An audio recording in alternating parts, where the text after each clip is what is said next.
Olá, bom, nesse vídeo eu espero fazer um comentário a respeito de alguns gráficos desse artigo publicado ali no dia 14 de outubro de 2016 na Nature Reviews Endocrinology.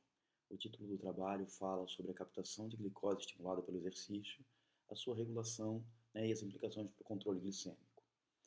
Bom, ah, na primeira imagem, na verdade nós temos o que aqui, né? Vamos dar uma olhada nesse gráfico aqui. Nós temos a pessoa sedentária e a pessoa que faz exercício, aqui os autores botaram, né, aquela que não treina e a pessoa treinada. Bom, então, nessa primeira imagem, o que eu gostaria? Eu gostaria que a gente comparasse as barrinhas tracejadas no primeiro momento, né? Essa barrinha tracejada em vermelho representa a pessoa que é resistente à insulina no repouso. E a barrinha tracejada em azul representa a pessoa que é resistente à insulina depois de praticar exercício. Então, o que nós percebemos? Num primeiro eixo, eu tenho as concentrações de insulina aumentando, e esse eixo aqui é a captação de glicose. Então, perceba que aqui, comparando a barrinha azul com a barrinha vermelha, o exercício no paciente resistente à insulina, né, aumenta a captação de glicose induzida por aquela insulina.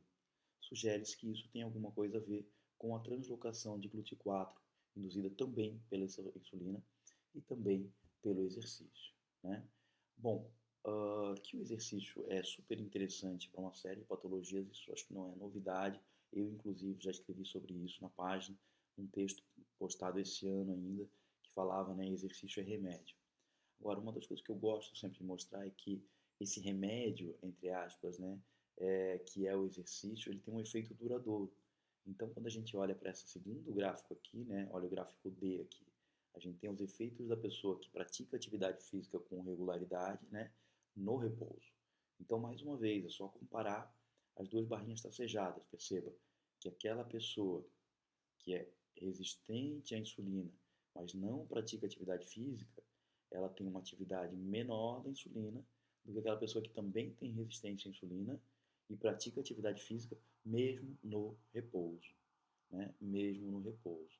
Então, a ideia desse trabalho, além de mostrar, né, esse gráfico que representa algo que a gente conhece, o exercício, é tentar mostrar alguns mecanismos já elaborados. E para isso a gente tem essa imagem aqui.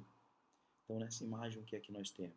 Primeiro, sempre que eu tenho uma imagem desse tipo para explorar, eu sempre digo para as pessoas, vamos com calma, né? Não adianta a gente querer olhar para ela tudo ao mesmo tempo, porque a gente não vai entender nada. Então, o que é que nós estamos vendo aqui? Bom, isso aqui é um capilar, isso aqui é um pedaço de célula de músculo cardíaco, né? Então, perceba aqui, ó, um túbulo T desse lado, outro túbulo T desse lado. Aqui o que eu tenho? Eu tenho a excitação muscular, né? Então aquele potencial de ação que passa pela célula, promove a liberação de cálcio aqui do retículo sarcoplasmático.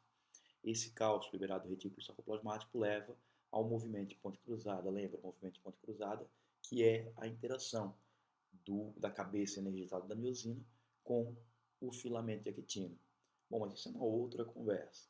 Agora, o que eu queria mostrar para vocês é a partir daqui, ó, perceba que a partir do movimento de ponte cruzada, nós temos duas setas que partem daqui.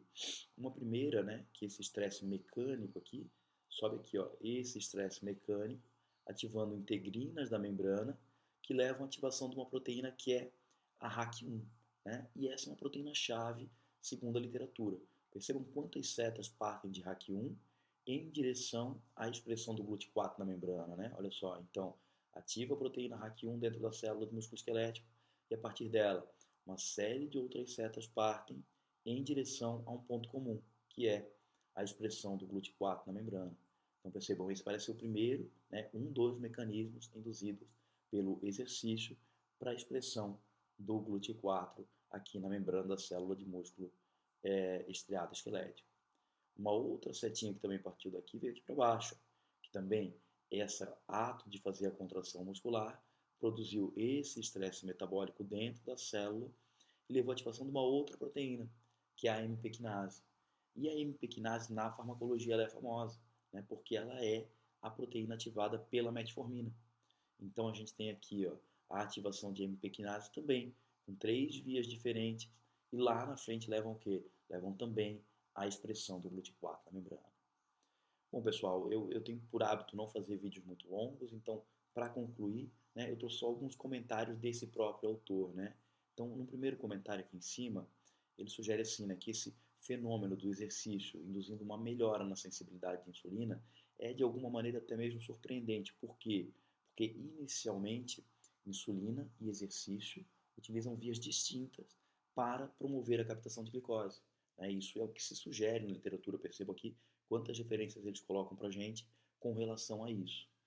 E aí o ponto de convergência, sugere o autor então, parece estar ou na proteína RAC1 ou então no AMP quinase, na AMP quinase. Sugere-se então que vai haver aquilo que a gente chama na farmacologia de crosstalking.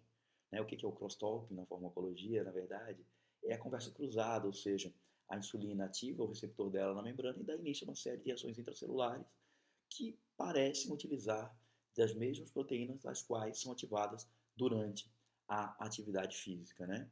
Então, para concluir, temos 3 pontos aqui embaixo, né? O primeiro que eu acabei de pontuar aqui para gente, ó, a estimulação dessa via de sinalização independente da insulina, né, aumenta a captação de glicose no músculo. Isso é um efeito do exercício para reverter a resistência à insulina. Então, embora, né, esse trabalho venha tentar sugerir uma possibilidade de conversa cruzada dentro da célula, lembra que na literatura ainda recomenda-se, sugere-se, né, tem uma série de trabalhos mostrando que existem vias independentes aqui, exercício e insulina. O segundo ponto ali, né, a melhora dessa captação de glicose induzida pela insulina, certo? Parece durar até algumas horas depois de uma atividade física aguda. E depois, né, a sensibilidade para a insulina e a responsividade a ela se torna melhor naquela pessoa que pratica atividade física de maneira regular. Então, assim, né, essa é uma página que se propõe a falar de medicamento. Eu tenho um professor de uma pós-graduação em que eu trabalho que fala muito bem de atividade física, se chama Gustavo Santos, Guba Santos no Instagram.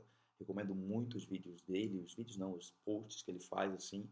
O cara trabalha com um rigor científico muito bom e ele tem uma didática excelente também. Mas eu resolvi me arriscar nessa área porque eu acho interessante, porque a atividade física realmente tem mudado a minha vida. Um abraço, tudo de bom, até mais e tchau.